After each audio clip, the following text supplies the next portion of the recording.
Hi friends, welcome to Tamil Nesippavar. இன்றைக்கி நம்ம சேனலில் ஃப்ரெண்ட்லியர் ரிவல்ரி எபிசோட் 10 தான் பார்க்க போகிறோம். சரி வாங்க வீடியோக்குள்ளே போகலாம். 8th எபிசோடு 9th எபிசோடுன்னு 8th எபிசோடு ஸ்டார்ட் ஆனதுலேருந்தே ஒரு இன்ட்ரெஸ்டிங்காக ட்விஸ்ட் அண்ட் டேர்னிங்ஸாக தான் போயிட்டுருக்கு. எதையுமே நம்மளால் கெஸ் பண்ணவே முடியல, இதுதான் அதுதான் சொல்லிட்டு.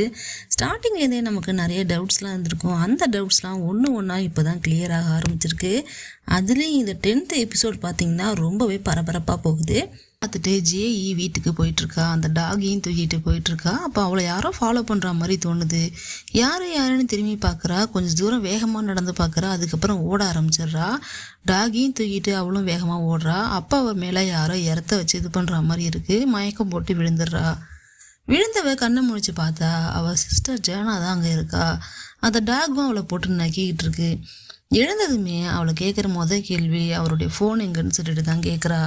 கேட்டதும் அவள் ஸ்மைல் பண்ணிவிட்டு, ஏன் இப்போ தரலன்னா என்னை கொண்டுடுவியா என்ன அப்படின்னு சொல்லிட்டு ரொம்பவே நக்கலாக பேசுகிறா. ஜெய், உன்னை நான் ரொம்ப மிஸ் பண்ணேன், உன்னையும் இந்த டாகையும் நான் ரொம்ப மிஸ் பண்ணேன்னு சொல்லிட்டு சொல்கிறா. அப்போ ஜெய், இந்த மாதிரிலாம் நீ என்கிட்ட பேசுகிற வேலை வச்சுக்காதுன்னு சொல்லி ஒரே வார்த்தையில் முடிச்சிடுறா. சொல்கிறத கேளு, என்கிட்ட இந்த ஃபோனை கொடுத்துருன்னு சொல்லிட்டு சொல்கிறா. இருந்தாலும் அவள் தரமாட்டேன்னு சொல்கிறா. அப்போ தான் அவள் ஒரு கேள்வி கேட்குறா. இவ்வளோ நாள் நீ மறைஞ்சதுக்கு ரீசன் அப்பாவுக்கு இந்த விஷயம் தெரியுங்கிறதுனால தான் மறைஞ்சிருந்தியான்னு சொல்லி ஜேஇ கேட்குறா. அதுக்கு ஜேனா ஆமான்னு சொல்லிட்டு தலையை மட்டும்தான் ஆட்டுறா. எனக்கு தெரிஞ்ச வரைக்கும் ரொம்பவே இன்னசென்ட்டாக, எப்படி சொல்கிறது, ஒரு பதில் கூட சொல்ல தெரியாத அளவுக்கு இன்னசென்ட்டாக இருக்கிற ஒரு பொண்ணு தான் ஜேனா. அவள் லைஃப்பில் இப்படி ஆனது ரொம்பவே மோசமான விஷயம். சரி, அப்பா தான் இப்படி பண்ணார், அப்பா தான் கொலை பண்ணுறான்னு சொல்லல, அதுக்கு நீ ஏதாவது எவிடன்ஸ் வச்சுருக்கியான்னு சொல்லி ஜேஇ கேட்குறா. அதுக்கு ஜேனா, அதான் அந்த ஃபோனில் இருக்கே, அதுதான் எவிடன்ஸ்னு சொன்னால் அதை ஜேஇ ஒத்துக்க மாட்டேங்கிறா. இதெல்லாம் ஒரு எவிடன்ஸா? இந்த மாதிரி பண்ணால் அவங்க கொலை பண்ணுற லெவலுக்கு போவாங்கன்னு தெரியும், ஆனால் கொலை பண்ணியிருக்காங்கிறதுக்கான ஆதாரம் இது கிடையாதே, அதுக்கு ஏதாவது நீ ஆதாரம் வச்சுருக்கியான்னு சொல்லி கேட்கும்போது, இல்லை என்கிட்ட அந்த மாதிரி எவிடன்ஸ் எதுவும் இல்லை, ஆனால் நானே ஒரு எவிடன்ஸ் தான், நான் தான் அதுக்கு விட்னஸ்ன்னு சொல்லிட்டு ஜேனா சொல்கிறா. ஜேஇ இருந்தாலும் அதை ஒத்துக்கலை. அந்த நேரம் டாக் ஓடுது, அது பிடிக்கிறதுக்காக இவளும் ஓடுறா. அதை ஸ்டாப் பண்ண ஜேஇ, சரி உனக்கு என்ன அந்த ஃபோன் தானே வேணும், அது வரைக்கும் இந்த ஃபோனை வச்சுக்கோன்னு சொல்லிட்டு அவள் கையில் வச்சுருந்த ஃபோன் அவகிட்ட கொடுத்துட்டு இதில் வச்சு என்னை காண்டாக்ட் பண்ணுன்னு சொல்லிட்டு போயிடுறா. எனக்கு அந்த ஃபோன் தான் வேணும்னு சொல்லும் போது, நான் உனக்கு கண்டிப்பாக கொண்டு வந்து கொடுக்குறேன், நம்ம 2 பேரும் ஒரு இடத்துல மீட் பண்ணலாம், அப்போ தரேன்னு சொல்லிட்டு ஜேஇ அந்த இடத்த விட்டு போயிடுறா. அதுக்கப்புறம் மறுநாள் காலையில் ஸ்கூல் ஸ்டார்ட் ஆகுது. எல்லாருமே ஃபோனை கையில் வச்சுக்கிட்டு அந்த இன்சிடெண்ட்டை பற்றி தான் பேசிக்கிட்டு இருக்காங்க. ஸ்கூலுக்கு போலீஸும் வருது, அதை பார்க்கட்டும் பார்க்குது. இன்றைக்கி ஒரு சம்பவம் இருக்குன்ட்டு போகுது. கிளாஸில் பார்த்தா இந்த ட்ரக்கு விற்றுக்கிட்டு இருந்தா இல்லையா, அவள் ரொம்பவே டென்ஷனாக இருப்பா. கடகடன்னு போய் ஜேஇ கிட்ட ஜேஇன்னு கூப்பிடுவா. டக்குன்னு அவங்க கிளாஸுக்கு டீச்சர் வந்துடுவாங்க. போலீஸை கூப்பிட்டு டீச்சர் வந்ததும், இவங்க கேட்குற கொஷினுக்கெலாம் நீங்கள் கோஆப்ரேட் பண்ணி பதில் சொல்லுங்கன்னு சொல்லிட்டு டீச்சர் சொல்லுவாங்க. அதுக்கப்புறம் எல்லாரையும் ஒரு ஒரு ஆளாக கொஷின் கேட்பாங்க. ஒரு ஆளாக அவங்களுக்கு என்ன தெரியுதோ அதை சொல்லுவாங்க. சொல்லும் போது அவள் ஒரு ட்ரக் அடிக்ட்டு, அவள் அடிக்கடி டேப்லெட்ஸ் போட்டுகிட்டே இருப்பாள். அது என்ன டேப்லெட்னா எனக்கு தெரியாது, நான் டேப்லெட் போட்டுகிட்டே இருப்பாள். அடிக்கடி வாட்டர் குடிச்சிட்டே இருப்பாள். யாருக்கிட்டையும் அதிகமாக பேசவும் மாட்டா, ஏன்னே தெரியாது அப்படின்னு சொல்லிட்டு எல்லாரும் சொல்கிறாங்க. முக்கியமாக பாப்கட் என்ன சொல்கிறதுன்னா, அன்னைக்கு அவள் ரொம்பவே ஒரு மாதிரியாக இருந்தா. கண்ணெல்லாம் செவந்து போய் கையெல்லாம் விட நடுக்கிக்கிட்டு ஒரு மாதிரி மயக்க நிலையில் தான் இருந்தா. அடிக்கடி அவள் டேப்லெட்ஸ் யூஸ் பண்ணுவா, பட் அது என்ன டேப்லெட்னு எனக்கு தெரியாதுன்னு சொல்லி பாப்கட்டும் சொல்லுது. இப்படியே ஒருத்தரும் அவங்க மனசில் உள்ளதை சொல்கிறாங்க. ஜூயி லீவரா, அவளை கேட்கும் போது, என்ன போய் கேட்குறீங்க, என்ன போய் கேள்வி கேட்குறீங்க, நானே ஒரு விக்டைம் தான், என் கையை பாருங்கள், ஃபஸ்ட்டு அவள் என் கையில் தான் கிழிச்சான்னு சொல்லிட்டு கட்டு போட்டிருக்கதை காட்டுறா. அதுக்கப்புறம் லாஸ்ட்டாக ஜேஇயும் கூப்பிட்றாங்க. ஜேஇ அதுக்கு எதுக்குமே சரியாக பதில் சொல்லலை. அந்த நேரம் தான் செகி ஸ்கூலுக்கு வரா. ஸ்கூலுக்கு கொண்டு வந்து அவங்க ஸ்டெப் மாம் தான் விடுறாங்க. விட்டுட்டு, நீ இன்னும் கொஞ்சம் ரெஸ்ட் எடுத்துகிட்டு பொறுமையாக வந்திருக்கலாமேன்னு சொல்லி அவங்க ஸ்டெப் மாம் சொல்கிறாங்க.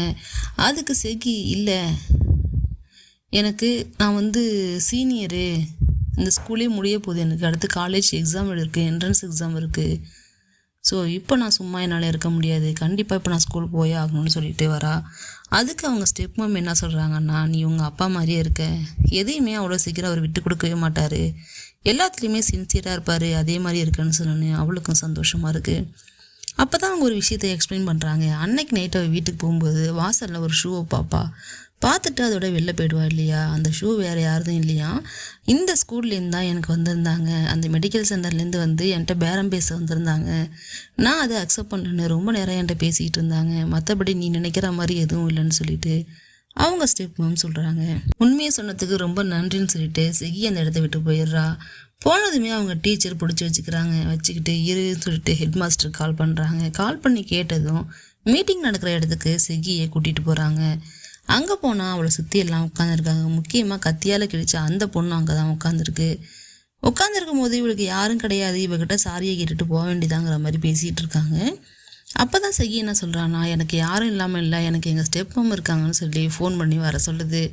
அவகிட்ட இந்த கால் வந்ததுமே அவங்க ஸ்டெப் மம் பதறி அடிச்சுட்டு ஓடி வராங்க. ஓடி வந்து பார்த்தா எல்லோரும் சுற்றி உட்காந்துருக்காங்க. அவங்கள வச்சுட்டு பேசும்போது என்ன சொல்கிறாங்கன்னா, ஃபஸ்ட்டு சாரி சொல்லி பார்க்குறாங்க. அவங்க அம்மா அக்செப்ட் பண்ணலன்னு சொன்னதும் விஷயத்தையே செகி மேலே ட்ரிகர் பண்ணுறாங்க. இவ தான் டேப்லெட் கொடுத்தா, இவ தான் டேப்லெட்டை நாள் திருடி இருக்கா அப்படிங்கிற மாதிரி எல்லாத்தையும் செகி பக்கம் திருப்பி விட்டுடுறாங்க. செகி இல்லைன்னு கடந்து கத்துன்னு கத்துது. அங்கே உள்ளவங்க யாருமே காதில் வாங்கலை. ஏன்னா செகிக்கு கேட்க ஆள் கிடையாதுங்கிற தைரியத்தில் ஆப்போசிட்டில் உட்காந்துருக்கணும். நான் செகி கிட்ட தான் டேப்லெட் வாங்கினங்கிற மாதிரி திருன்னு முடிச்சுக்கிட்டு பதில் சொல்கிறா.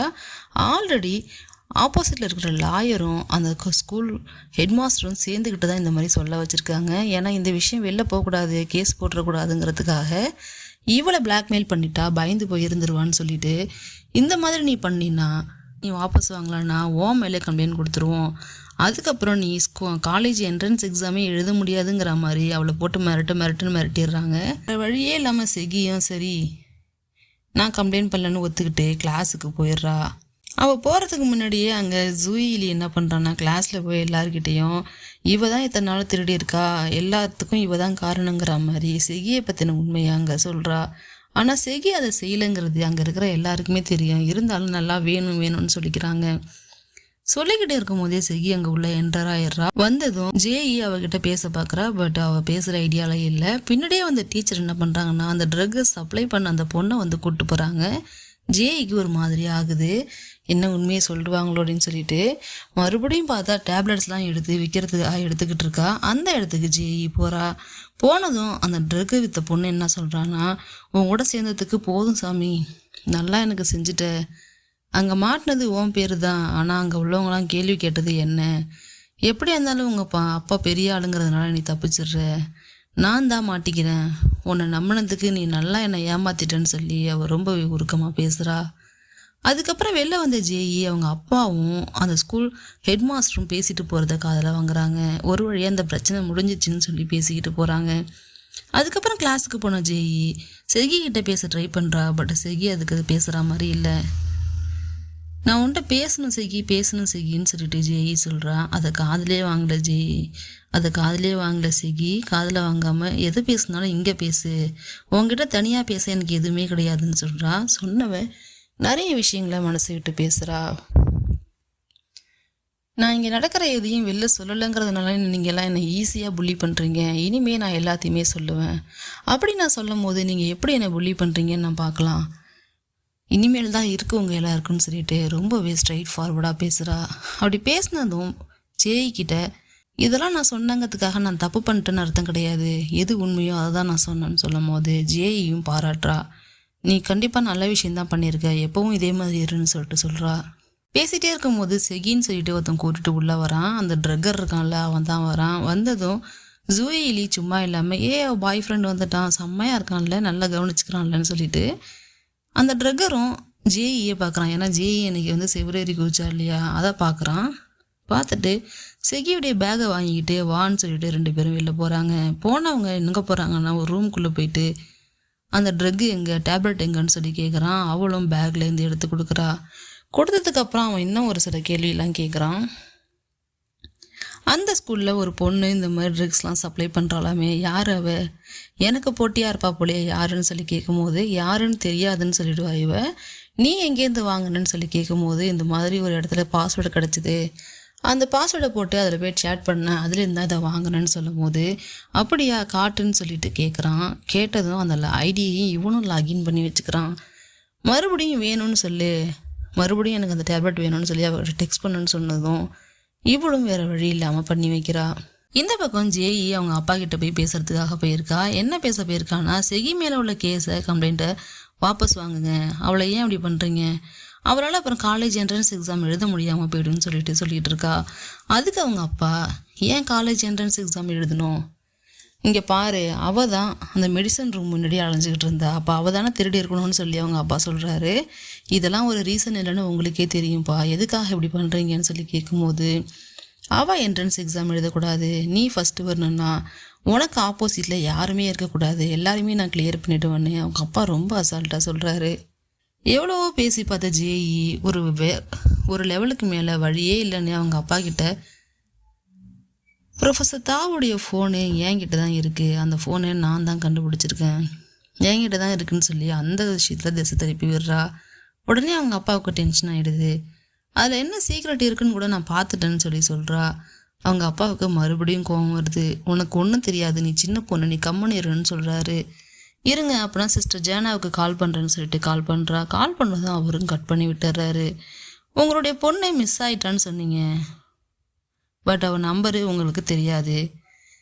மிஸ் ஆன பொண்ணுக்கு நான் கால் பண்ணுறேன்னு சொல்கிறேன், அவள் எங்கே ஏதுன்னு கூட கேட்காம உடனே ஃபோனை கட் பண்ணுறீங்கன்னா அவள் எங்கே இருக்கான்னு உங்களுக்கு தெரிஞ்சிருக்கு, அதனால தானே கட் பண்ணுறீங்கன்னு சொல்லிட்டு இவளும் ஒரு சில சீக்ரெட்ஸை ரிவீல் பண்ணுறா.